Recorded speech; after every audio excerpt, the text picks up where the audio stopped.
人生の終わりに近づくと、人は何を思い出すのでしょうか。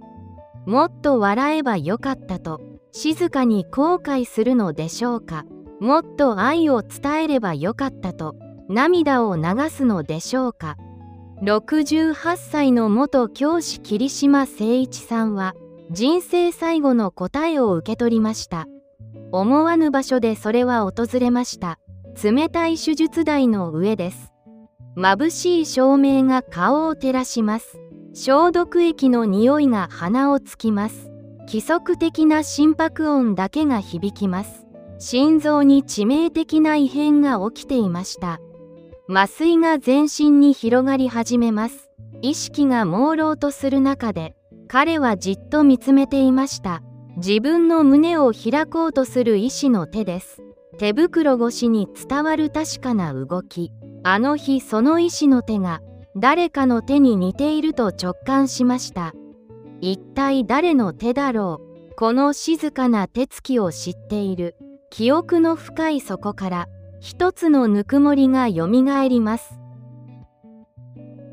時間を少しだけ遡ります。桐島さんは42年間教壇に立ち続けました。定年退職を迎えてから5年が流れました。決して派手な人生ではありませんでした。ただ不器用な子供たちと向き合いました。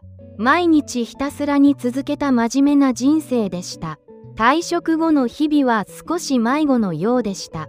朝早く目覚めても行く場所がありません。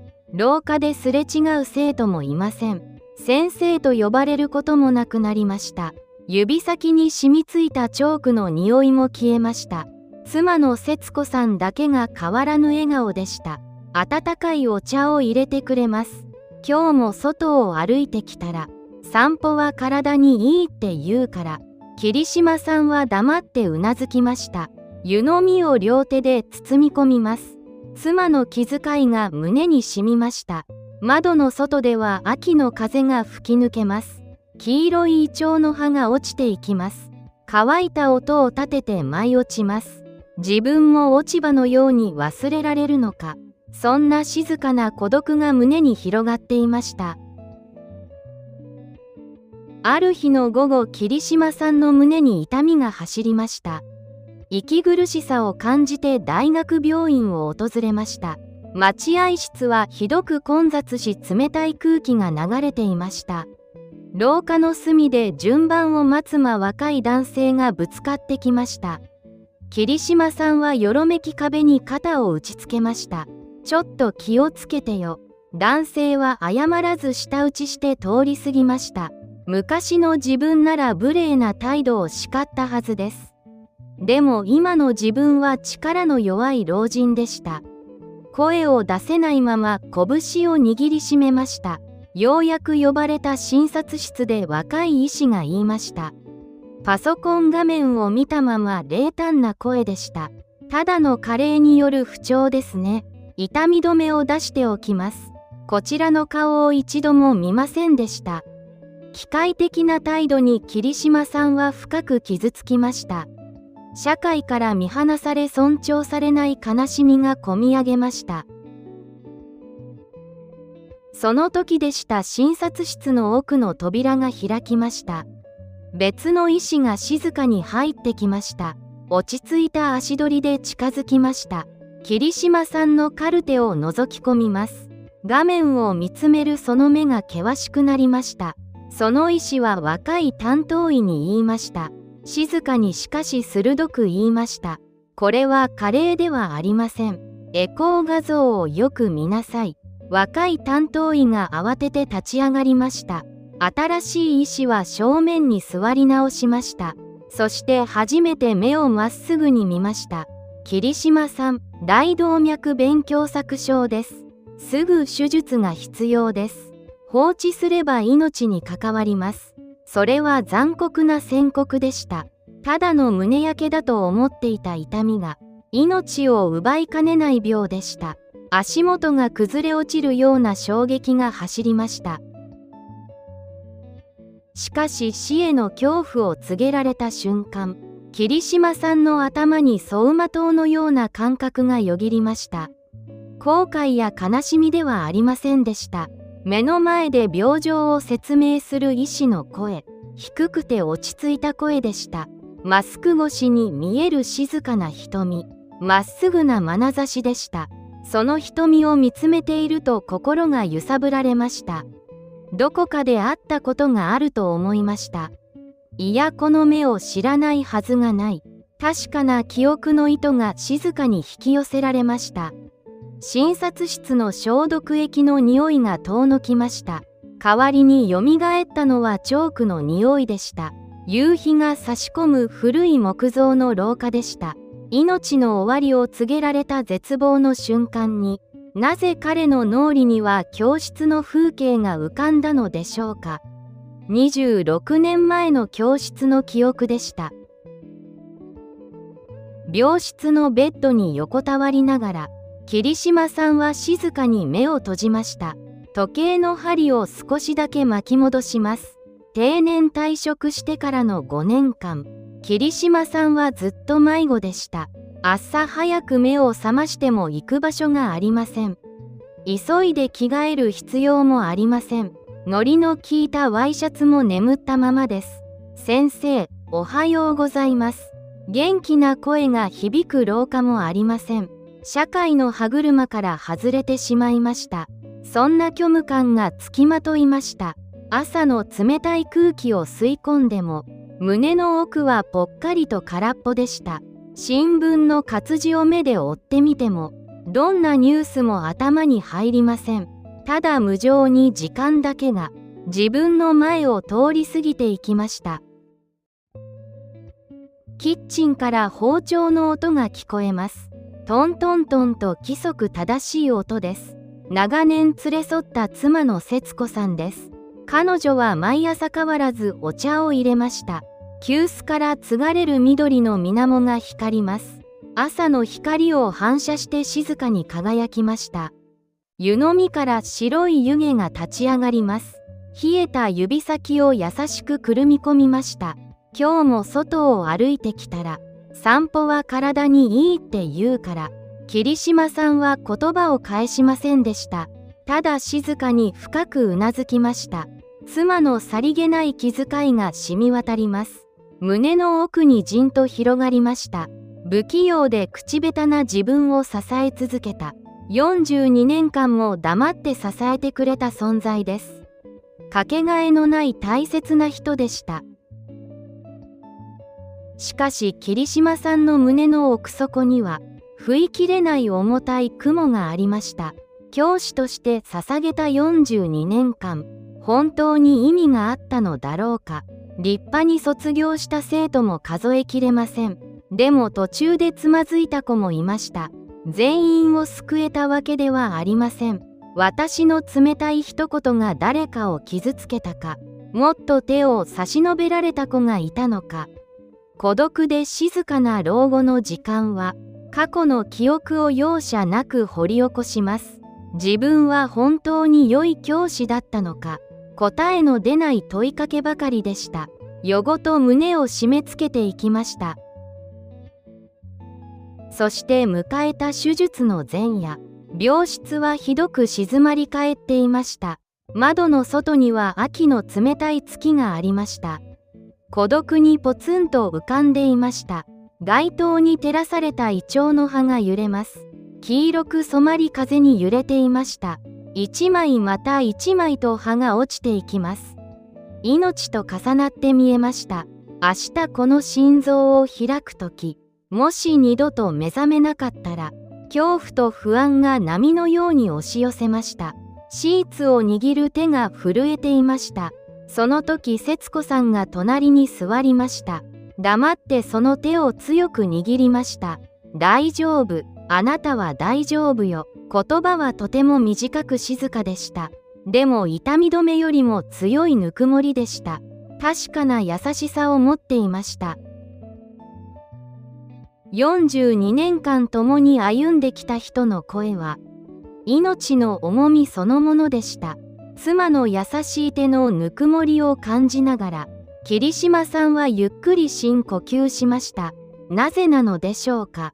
命の終わりを前にしているのに、浮かんでくるのは病室ではありません。古い教室の懐かしい風景でした。指先に残る乾いたチョークの感触、黒板に書いた白い文字でした。放課後の廊下から響く笑い声、子供たちの無邪気な声でした。自分にも確かな役割がありました。眩しくてせわしかった日々でした。記憶の扉の向こうに、一人の少年の影が見えました。夕日に染まる古い廊下で、私をじっと見つめている瞳は、一体誰なのでしょうか。翌朝、桐島さんは静かに運ばれました。手術室へとベッドが進みました。冷たい空気がひんやり漂いました。眩しい照明が目を刺しました。見慣れないスタッフたちが動いていました。その時、執刀医が近づいてきました。桐島さん、今日担当します。中村です。よろしくお願いします。マスク越しの声は低く落ち着いていました。こちらを見下ろす瞳が静かに細まりました。桐島さんはその眼差しをじっと見ました。どこかで会った気がしました。しかし麻酔が全身に広がりました。ゆっくり意識が遠のいていきました。心拍モニターの音だけが残りました。深い眠りへと落ちていきました。意識の深い底へと沈む中、桐島さんは秋の廊下に立っていました。26年前の1998年のことです。桐島さんは当時38歳でした。担任をしていた3年2組の教室に、道に迷った少年がいました。14歳の中村優太です。彼は誰にも心を開きませんでした。いつも一人で壁を作っていました。周りの大人に反抗的でした。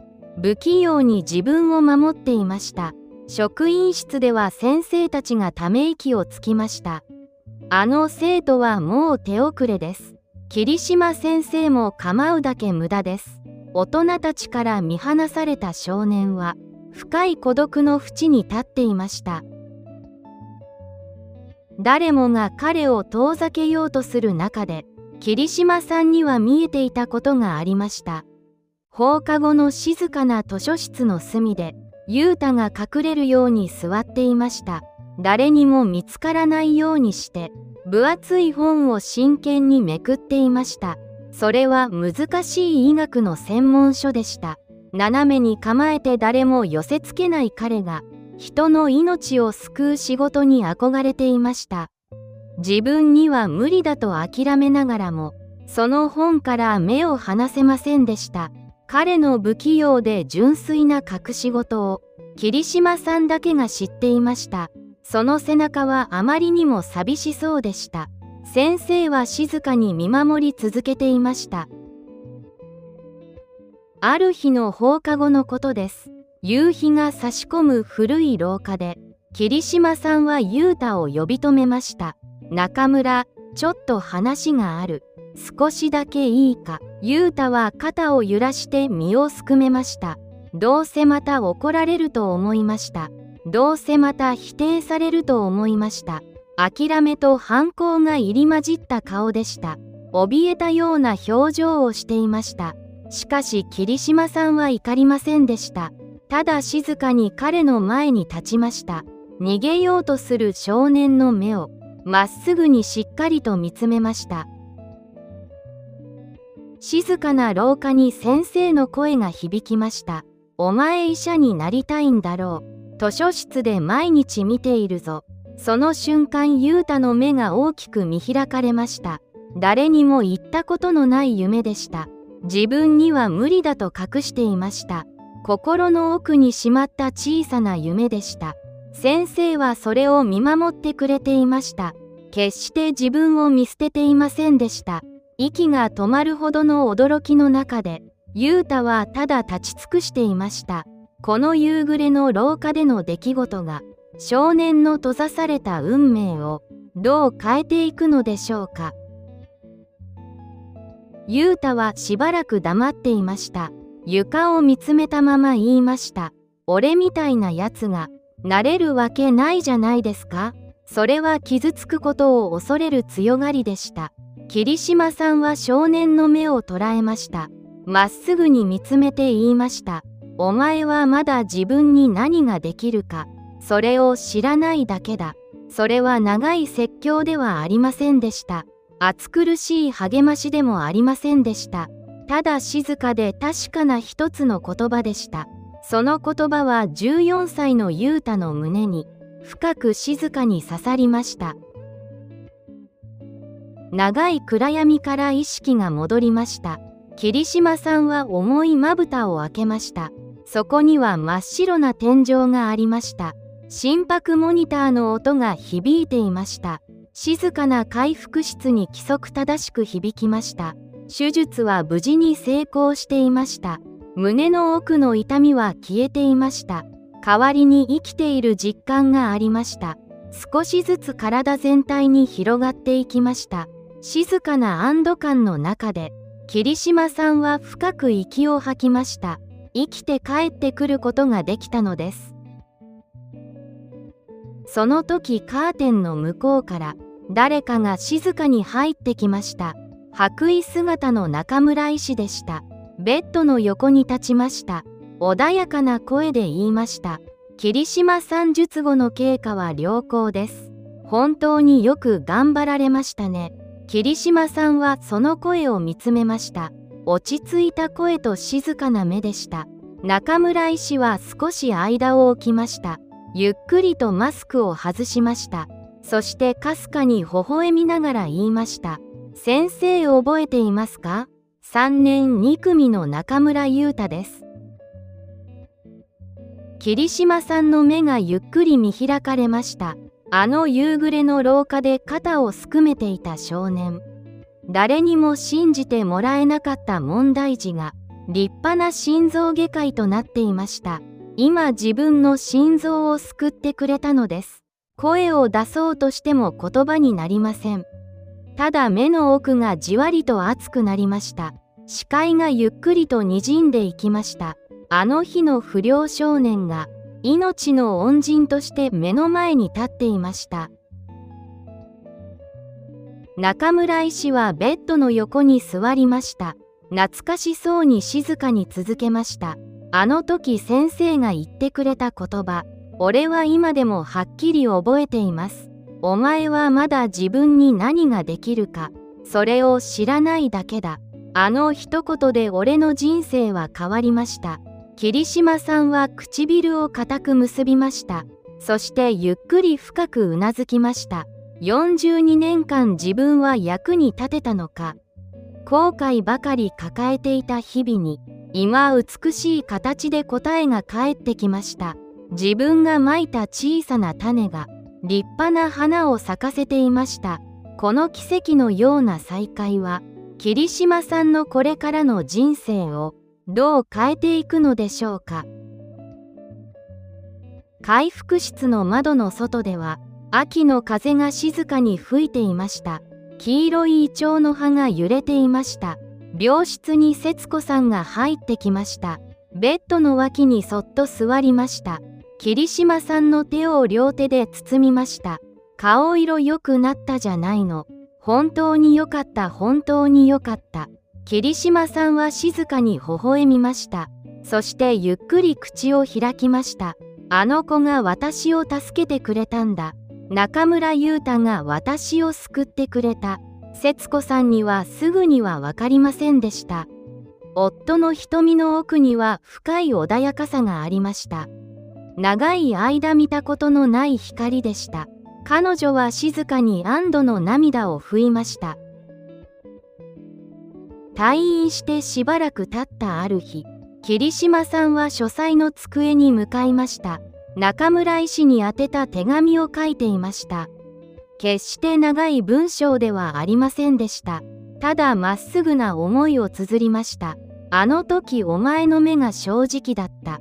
だから私はお前を信じられた。ありがとう。文字を書き終えた桐島さんの顔には、夜ごと抱えていた孤独や後悔はありませんでした。ペンを置いたその手は温かく満たされていました。窓から柔らかい秋の日差しが静かに部屋を照らしていました。教師というのは本当に奇妙な仕事です。毎日たくさんの種をまき続けます。その花が咲くところを最後まで見届けることはほとんどありません。自分の言葉は正しかったのか、途中で枯れてしまったのではないか、不安に押しつぶされる日もあります。でも不器用にまかれた小さな種は、誰かの心の深いところでしっかりと根を張っていたのです。私たちが思っている以上に、人は強く美しく成長していきます。桐島さんが夕暮れの廊下で、たった一言雄太にかけた言葉、その何気ない小さな励ましは、26年という長い時間を超えて、冷たい手術室へと戻ってきました。誰かの背中を少し押す言葉は、決して消えてなくなることはありません。心臓が刻むリズムのように、誰かの中で生き続けるのです。そしていつか思いもよらない形で、自分のもとへ帰ってきます。それが人と人がつながることの本当の意味なのかもしれません。この静かな奇跡の物語を聞いて、あなたは今誰の顔を思い浮かべましたか？厳しかったけれど温かかった恩師でしょうか？それともかつての教え子でしょうか？今日その人に一言だけ優しい言葉を伝えてみませんか？あなたの短い言葉が誰かの明日を救う光になります。もしこの動画が心に触れたなら、チャンネル登録と高評価をお願いします。次回もあなたの心に残る温かい物語をお届けします。